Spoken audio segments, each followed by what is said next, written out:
Assalamualaikum warahmatullahi wabarakatuh. Perkenalkan, nama saya Mita Dilia Pradita dari kelas 12-3, nomor absen 18. Saya akan menjelaskan tentang transaksi yang terjadi pada HomeFix selama bulan Maret 2025. Di sini ada tanggalnya dan di sini ada keterangannya. Pada tanggal 1 Maret 2025, Tuan Sony Ahmad menyetorkan uangnya ke perusahaan sebesar 15 juta rupiah sebagai modal awal. Tanggal 3 Maret 2025 dibeli peralatan pembersih di toko Sukamaju sebesar 2 juta rupiah. Tanggal 4 Maret 2025 diterima jasa pembayaran perbaikan AC atas nama Nyonya Adinda Sera sebesar 500.000 rupiah. Tanggal 5 Maret 2025 dikeluarkan biaya transportasi sebesar 300.000 rupiah. Tanggal 7 Maret 2025 diterima jasa pembayaran pembersihan sofa atas nama Nyonya Sofia Adelin sebesar 300.000 rupiah. Tanggal 9 Maret 2025 dikeluarkan perawatan kendaraan dan alat sebesar 1 juta rupiah. Tanggal 10 Maret 2025 diterima jasa pembayaran perbaikan listrik dan AC atas nama Tuan Jaya sebesar 1.300.000 rupiah. Tanggal 11 Maret 2025 dikeluarkan gaji karyawan sebesar 4 juta rupiah. Dan tanggal 12 Maret 2025, HomeFix memberikan jasa pembersihan rumah kepada atas nama Nyonya Putri Adinda dengan biaya 800.000 rupiah, tetapi pelanggan belum membayar saat itu. Tanggal 13 Maret 2025, HomeFix menerima uang sebesar 1 juta rupiah dari pelanggan atas nama Nyonya Rina sebagai pembayaran untuk jasa renovasi kecil. Nah, baik, selanjutnya di sini setelah adanya transaksi, maka dapat kita ciptakan yaitu jurnal umum. Berikut adalah jurnal umum HomeFix periode Maret 2025. Untuk jurnal umum sendiri terdiri atas beberapa komponen pencatatan, yaitu tanggal, nama akun, ref, debit, dan kredit. Pada tanggal 1 Maret 2025, kas dengan ref 101 masuk pada debit sebesar 15 juta rupiah. Selanjutnya, modal dengan ref 301 masuk pada kredit sebesar 15 juta rupiah dengan keterangan setoran awal Tuan Sony Ahmad. Setoran awal ini termasuk modal awal dari Tuan Sony Ahmad. Tanggal 3 Maret 2025, peralatan dengan kode 110 masuk pada debit sebesar 2 juta rupiah. Kas dengan ref 101 masuk pada kredit sebesar 2 juta rupiah dengan keterangan pembelian peralatan pembersih di toko Sukamaju. Pada tanggal 4 Maret 2025, kas dengan kode ref 101 masuk pada debit sebesar 500.000 rupiah. Pendapatan jasa dengan ref 401 masuk pada kredit sebesar 500.000 rupiah dengan keterangan penerimaan jasa perbaikan AC dari Nyonya Adinda Sera. Tanggal 5 Maret 2025, beban transport dengan ref 501 masuk pada debit sebesar 300.000 rupiah dan kas dengan kode ref 101 masuk pada kredit sebesar 300.000 rupiah dengan keterangan pembayaran biaya transportasi. Tanggal 7 Maret 2025, kas dengan ref 101 masuk pada debit sebesar 300.000 rupiah. Pendapatan jasa dengan ref 401 masuk pada kredit sebesar 300.000 rupiah dengan keterangan penerimaan jasa pembersihan sofa dari Nyonya Sofia Adelin.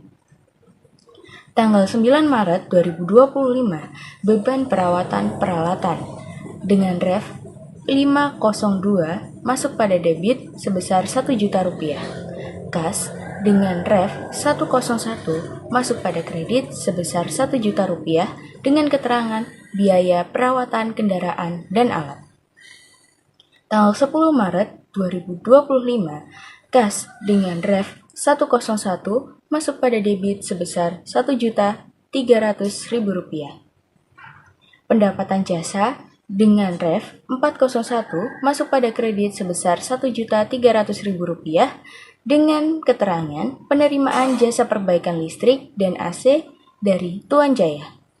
Selanjutnya, pada tanggal 11 Maret 2025, beban gaji dengan kode 503 masuk pada debit sebesar Rp4 juta.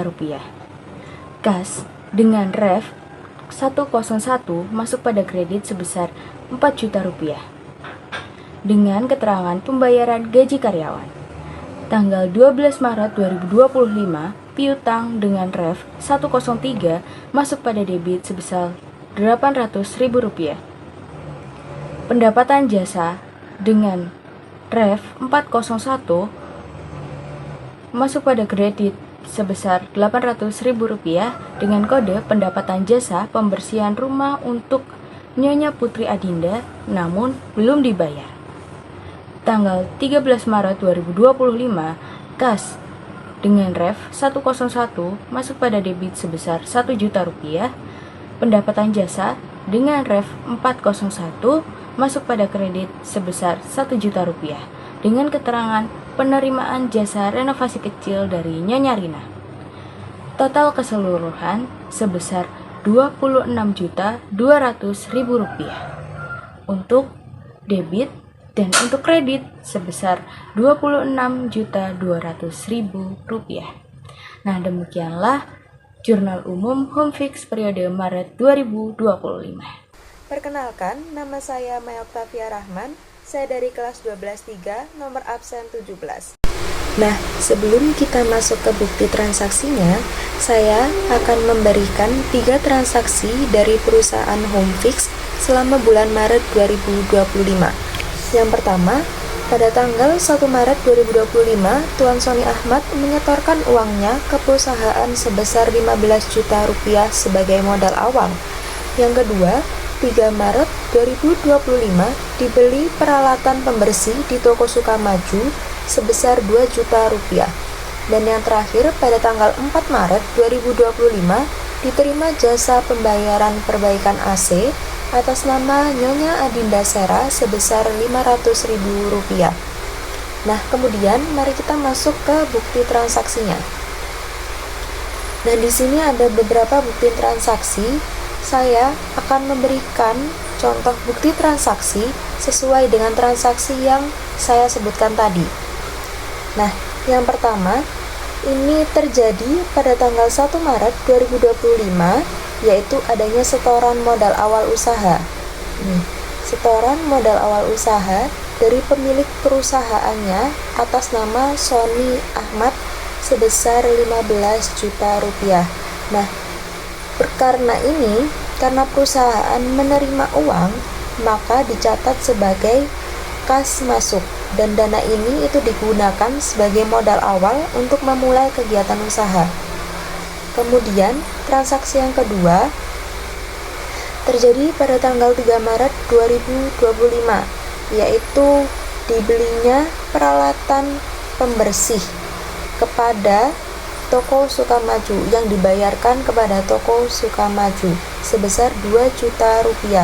Nah, karena ini perusahaan itu mengeluarkan uang untuk membeli perlengkapannya, maka dicatat sebagai kas keluar atau bukti kas keluar. Kemudian pada transaksi yang ketiga, ini terjadi pada tanggal 4 Maret 2025, yaitu penerimaan uang sebanyak Rp500.000 untuk pembayaran perbaikan AC atas nama Nyonya Adinda Sera. Nah, karena perusahaan ini menerima uang dari jasa perbaikan, maka dicatat sebagai kas masuk. Nah, berdasarkan ketiga bukti transaksi tersebut, perusahaan ini memiliki 2 bukti kas masuk dan 1 bukti kas keluar. Semua bukti ini itu digunakan sebagai dasar dalam penyusunan jurnal umum agar pencatatan keuangannya itu lebih akurat dan dapat dipertanggungjawabkan. Selanjutnya, saya akan mempresentasikan hasil pencatatan buku besar di bulan Maret 2025. Buku besar ini itu dibuat berdasarkan jurnal umum dan bertujuan untuk melihat perubahan saldo di setiap akunnya. Yang pertama di sini ada akun kas di kode 101. Pada akun kas ini, posisi normalnya itu ada di debit, artinya setiap penerimaan uang itu akan menambah saldo kas. Sedangkan setiap pengeluaran itu akan mengurangi saldo kas. Nah, di sini terdapat transaksi yang pertama di tanggal 1 Maret dari JU1 itu ada setoran modal awal sebesar 15 juta rupiah. Nah, karena di sini kas bertambah, maka dicatatnya di debit. Sehingga saldo kas sekarang itu menjadi 15 juta rupiah.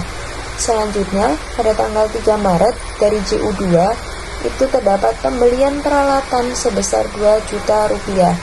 Nah, karena perusahaan ini mengeluarkan sehingga kas itu menjadi berkurang, maka dicatatnya di kredit. Sehingga saldo kas sekarang itu turun menjadi 13 juta rupiah. Selanjutnya, pada tanggal 4 Maret dari JU3 itu terdapat pendapatan jasa sebesar 500.000 rupiah. Nah, karena di sini perusahaan ini mendapatkan pendapatan, maka kas di sini tuh bertambah, sehingga saldonya yang awalnya 13 juta rupiah itu menjadi 13.500.000 rupiah. Selanjutnya, pada tanggal 5 Maret di JU4 itu terdapat biaya transport sebesar 300.000. Nah, karena di sini perusahaan itu mengeluarkan, maka di sini kas itu keluar atau masuk di kredit, sehingga saldonya di sini menjadi 13.200.000 rupiah. Selanjutnya pada tanggal 7 dari JU5 itu terdapat pendapatan jasa sebesar 300.000 rupiah. Nah, karena di sini terdapat pendapatan, maka kasnya bertambah sehingga saldonya menjadi 13.500.000 rupiah. Selanjutnya pada tanggal 9 Maret dari JU6 itu terdapat biaya perawatan sebesar 1 juta rupiah. Karena di sini terdapat biaya perawatan sehingga perusahaan ini mengeluarkan, maka bentuknya tuh kas keluar. Nah, maka masuk di kreditnya sehingga saldonya menjadi 12.500.000 rupiah. Selanjutnya pada tanggal 10 Maret di JU7 itu terdapatan pendapatan jasa lagi sebesar 1.300.000 rupiah, sehingga saldo itu naik menjadi 13.800.000 rupiah. Selanjutnya pada tanggal 11 Maret dari JU8 itu terdapat pembayaran gaji sebesar 4 juta rupiah. Nah, karena di sini perusahaan mengeluarkan, maka masuknya di kredit. Ya, sehingga saldonya turun menjadi 9.800.000 rupiah. Yang terakhir di sini ada tanggal 13 Maret dari JU10 itu masuk lagi pendapatan jasa sebanyak 1 juta rupiah, sehingga karena terdapat pendapatan, kas itu masuk dan ditaruhnya di debit, sehingga saldo akhirnya itu menjadi 10.800.000 rupiah. Jadi karena kas ini posisinya debit, setiap transaksi masuk atau penerimaan itu akan menambah saldo. Kemudian di sini ada akun piutang usaha dengan kode 103. Nah, posisi normal piutang ini juga di debit. Piutang itu akan bertambah saat pelanggannya itu belum membayar dan akan berkurang jika nanti dilunasi. Di sini terdapat transaksinya pada tanggal 12 Maret dari JU9 itu terdapat pendapatan jasa dari Nyonya Putri sebesar 800.000 rupiah, tapi belum dibayar sehingga masuknya tetap di debit. Nah, kemudian di sini terdapat saldo piutangnya sebesar 800.000 rupiah. Selanjutnya di sini ada akun peralatan dengan kode 110. Nah, peralatan ini itu posisinya di debit karena termasuk di aset. Kalau kita membeli peralatan artinya asetnya bertambah. Nah, di sini terdapat transaksinya pada tanggal 3 Maret dari JU2, yaitu pembelian peralatan sebesar 2 juta rupiah. Nah, dicatatnya di debit, sehingga saldo akhirnya menjadi 2 juta rupiah. Selanjutnya, di sini ada akun modal dengan kode 301. Nah, posisi normalnya modal ini adalah di kredit, karena modal itu menunjukkan hak pemilik. Jadi setiap setoran modal itu akan menambah saldo di kreditnya. Nah, di sini terdapat terdapat transaksinya pada tanggal 1 Maret dari JU1, setoran modal awal sebesar 15 juta rupiah dicatatnya di kredit, sehingga saldo akhirnya menjadi 15 juta rupiah. Kemudian di sini ada akun pendapatan jasa. Nah, pendapatan itu posisinya juga di kredit karena kalau ada pendapatan, hak pemilik itu bertambah, jadi bukan aset baru. Di sini ada beberapa transaksinya. Yang pertama pada tanggal 4 Maret dari JU3 ada pendapatan jasa sebesar Rp500.000.